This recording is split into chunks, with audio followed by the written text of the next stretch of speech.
બેન, આ વખતના બજેટમાં રિવરફ્રન્ટનો કોઈ ઉલ્લેખ નથી. જવાબ આપો નૈનાબેન, તમે જવાબદાર. આનો અંદાજિત ખર્ચ 200 કરોડ જેટલો કરવામાં આવેલ છે. પણ આ રામનાથ મંદિર 2014થી સાલની લઈને અત્યારે એનું ધીમી ગતિએથી કામ ચાલે છે કે પોલીસની જવાબદારીમાં આવતું હોય એટલે પોલીસે પણ આમાં નિષ્ઠા દર્શાવવાની હોતી હોય છે. રંગીલું રાજકોટ, આપણે રાજકોટને રંગીલું બનાવવા માટે મનપા છે પૂરેપૂરી કહેવાય કે તે તૈયારી કરતો હોય છે વિકાસ કામો કરવા માટે.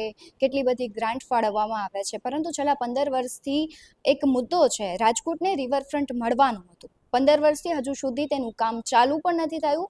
કેટલાય રાજકોટના મુખ્યમંત્રી પણ વિજયભાઈ રૂપાણી રહી ચૂક્યા છે, પરંતુ હજુ સુધી એ રિવરફ્રન્ટનું કામ થયું નથી. ત્યારે રાજકોટના જે મેયર છે નૈનાબેન પેઢડિયા, આપણે તેમની સાથે જ સીધી વાત કરીએ. શું છે પ્રોજેક્ટ તેના વિશે જાણીએ. નૈનાબેન, રિવરફ્રન્ટનો પ્રોજેક્ટ છે એ ક્યાં અટકેલો છે ને શું છે સમગ્ર વિગત? રાજકોટ મહાનગરપાલિકા દ્વારા શહેરમાં પસાર થતી આજી નદીના બંને કાંઠે રિવરફ્રન્ટ બનાવવા માટે આયોજન કરવામાં આવેલ. આ રિવરફ્રન્ટ પ્રોજેક્ટ અંતર્ગત તબક્કાવાર કામગીરી ચાલુ કરવામાં આવેલ. આ રિવરફ્રન્ટ આમ જોઈએ તો લગભગ 2014ની સાલથી તેનું આપણે આયોજન કરેલું હતું. પહેલાં આજી નદીનું જે ગંદુ પાણી છે, એમાં જે ગંદુ પાણી ઠલવાય છે એ પાણી પહેલાં બંધ કરવાનું અને ડ્રેનેજ લાઈન નાખી અને એ પાણીને એની અંદર ગંદુ પાણી એમાં વહેવાનું. આ પ્રોજેક્ટ મોટો હોવાથી રાજકોટ મહાનગરપાલિકાના આવકની મર્યાદિત સ્ત્રોત સામે પ્રોજેક્ટનો ખર્ચ વધુ પ્રમાણમાં થાય છે. આ પ્રોજેક્ટમાં નડતરરૂપ મકાન જે કાંઈ બાંધકામ કરવામાં આવેલ છે તે દૂર કરવામાં આવેલ. આ પ્રોજેક્ટમાં પ્રાયોગિક ધોરણે ઇન્દિરા બ્રિજથી દૂધસાગર બ્રિજ વચ્ચે શ્રી રામનાથ મહાદેવ, જે એનું રાજા સાહેબ વખતનું આ સ્વયંભૂ રામનાથ મહાદેવનું ખૂબ મહત્વ રહેલું છે. શ્રાવણ મહિનાની અંદર દરરોજ ત્યાં દર્શનાર્થીઓ જતા હોય છે અને દર સોમવારે ત્યાં મેળો પણ ભરાતો હોય છે, એટલે લોકોની અવર જવર રામનાથ મંદિર પાસે વધારે થતી હોય છે. આ બંને તરફ જે રિવરફ્રન્ટ આપણે ડેવલપ કરવાનું એજન્સીને જે નિમણૂક કરેલી હતી, આનો અંદાજિત ખર્ચ 200 કરોડ જેટલો કરવામાં આવેલ છે. ખર્ચની સાથે સાથે એનું પ્લાન પણ વ્યવસ્થિત રીતે પ્લાન પણ બહુ સારો છે. પણ આ રામનાથ મંદિર 2014થી સાલની લઈને અત્યારે એનું ધીમી ગતિએથી કામ ચાલે છે. પણ આ ઝડપથી એનું કામ થાય તેના માટે પણ રાજકોટ મહાનગરપાલિકા દ્વારા પ્રયત્ન કરવામાં આવી રહ્યા છે. 2014થી આ રિવરફ્રન્ટનું કામ ચાલુ છે, અત્યારે 2025 ચાલે. આટલી ધીમી ગતિથી કામ કેવી રીતના કરી શકે? પહેલી વખત એજન્સીને જ્યારે આપેલું ત્યારે ધીમી ગતિથી થતું, પછી અન્ય કોઈ કારણોસર આ કામ બંધ થઈ ગયેલું છે.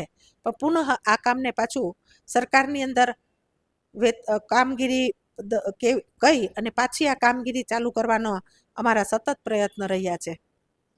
બેન, અત્યારે જે કામગીરી તમે કહી રહ્યા છો કે ધીમી ગતિએ ચાલે છે અથવા સ્ટોપ છે, તો શા માટે, એવા કયા કારણો છે કે તેના લીધે આ બંધ કરવું પડ્યું?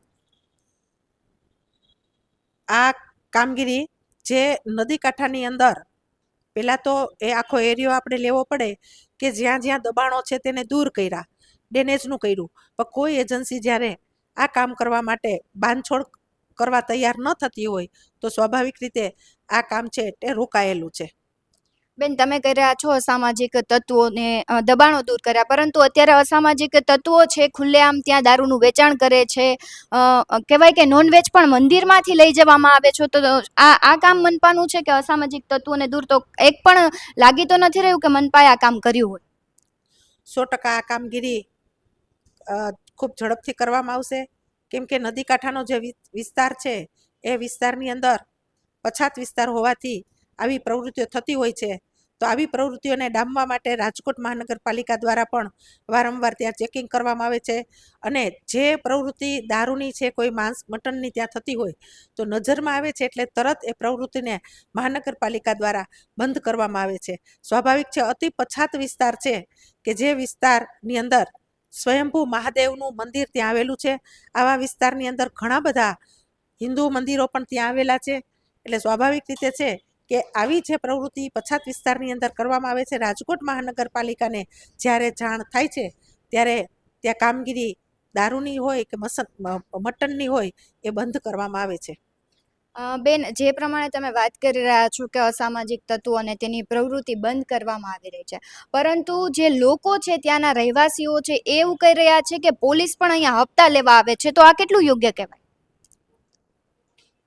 સ્વાભાવિક છે કે પોલીસની જવાબદારીમાં આવતું હોય એટલે પોલીસે પણ આમાં નિષ્ઠા દર્શાવવાની હોતી હોય છે. લોકો કહે છે પણ જે વિસ્તારની અંદર આપણે પ્રવેશ કરો ત્યારથી અતિ સાંકડી શેરીઓ અને અતિ પછાત વિસ્તારની અંદર આ પ્રવૃત્તિ થતી હોય, પણ આ પ્રવૃત્તિ ન થાય તેના માટે પણ આપણે પોલીસે પણ સજાગ રહેવું પડે અને લોકોની હારે આ બાબતની ભાગીદારી ન જ કરવી જોઈએ. જો કડકાઈથી આ કામ કરવામાં આવે તો આ કામ છે એ ચોક્કસપણે દૂર થઈ શકે. ખાસ બેન, જે આજી ડેમ નદી છે ત્યાં પેલા ભૂગર્ભ ગટર છે એ બનાવવામાં આવી હતી. એક બાજુ છે બનેલી ને બીજી બાજુ બે બનેલી છે, બાકી બધી પડી ગયેલી છે. જો આ નદીનું અને આ રિવરફ્રન્ટનું કામ ચાલુ કરવામાં આવે તો આ અટકેલું ક્યાં છે? અત્યારે ચાલુ કરી જ શકાય છે, પણ એ ખાલી બે પડી ગયા તો એવું કહેવામાં આવ્યું કે ભાઈ આ કામ નહીં થઈ શકે. શું કહેશો? મેં એક વખત ત્યાં હનુમાન જયંતિ નિમિત્તે બડા બજરંગ મિત્ર મંડળનું જે ત્યાં કામ છે એની દિવાલ ત્યાં પડી ગયેલી હતી. તો સ્વાભાવિક છે, નદીનું પાણી પડી ગયેલી દિવાલ હોય ને ચોમાસું ઉપર આવતું હોય તો તે નદીનું ગંદુ પાણી છે એ ત્યાં આવતું હોય છે. ત્યારે એની મુલાકાત લીધી અને ત્યાં ડેનેજ પડી ગઈ છે એ પણ મેં અધિકારીને તાત્કાલિક કહેવડાવ્યું કે આ ડેનેજ પડી ગઈ છે, આ તાત્કાલિક ધોરણે આનું ફરીથી કામ ચાલુ કરાવો. ડેનેજ છે એના ફોટા પણ મારી પાસે છે કે પડી ગઈ છે તો એ ડેનેજને આપણે ફરીથી પાછી ચાલુ કરવાની થાય. આ કામગીરી તાત્કાલિક ધોરણે ચાલુ કરાવો કે જેથી કરીને આ રિવરફ્રન્ટ છે એને આપણે આજી નદીની જે લંબાઈ ને જે આપણને પ્રોજેક્ટ ફાળવેલો છે એની ગતિ ઝડપથી આગળ વધે તેના પ્રયત્ન આપણે પણ બધાએ સહિયારા રહીને કરવા પડશે. અત્યારે આજી નદીની અંદર જે કુંભી વેલ છે એ વેલનું કામ આગળથી દૂર કરવાનું પણ ચાલુ ઘણા સમયથી કરી દીધું છે ને આજી નદી એવો રિવરફ્રન્ટ છે કે એને બનાવવા માટે થોડોક સમય વધારે લાગે એમ છે. બેન, સુરેન્દ્રનગર જેવા શહેરમાં જો રિવરફ્રન્ટ બનતો હોય તો રાજકોટમાં કેમ આટલી વાર લાગે છે? તમને આટલું બધું કે રિવરફ્રન્ટની લંબાઈ એજન્સી કોઈ અલગ અલગ આવતી હોય અને પોતે કામ જ્યારે ઢીલું દર્શાવતી હોય ત્યારે સ્વાભાવિકપણે એજન્સીને પણ અમે ફરિયાદ કરતા હોઈએ છીએ કે આપનું કામ ઝડપથી થાય.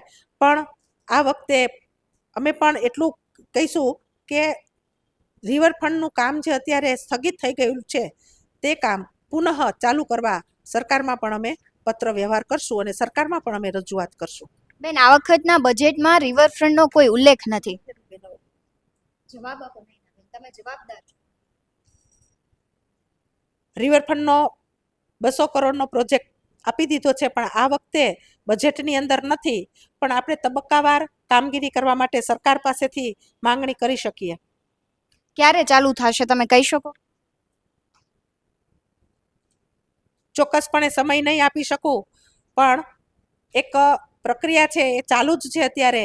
જ્યારે પણ આ કામગીરી કરવાની થશે ત્યારે એજન્સી અને સરકાર દ્વારા આ કામગીરી તાત્કાલિક કરાવવામાં આવશે. જે પ્રમાણે નયનાબેન કહી રહ્યા છે કે કામગીરી કરવામાં આવશે. આજે 14 કે 15 વર્ષથી આ કામગીરી અટકેલી છે. હવે જોઈએ કે મનપા કામગીરી કરે છે કે નહીં, એજન્સી કામગીરી કરે છે. એજન્સી જો ઢીલું કામગીરી કરે છે તો મનપા તેના પર એક્શન લે કે નહીં એ જોવું રહ્યું.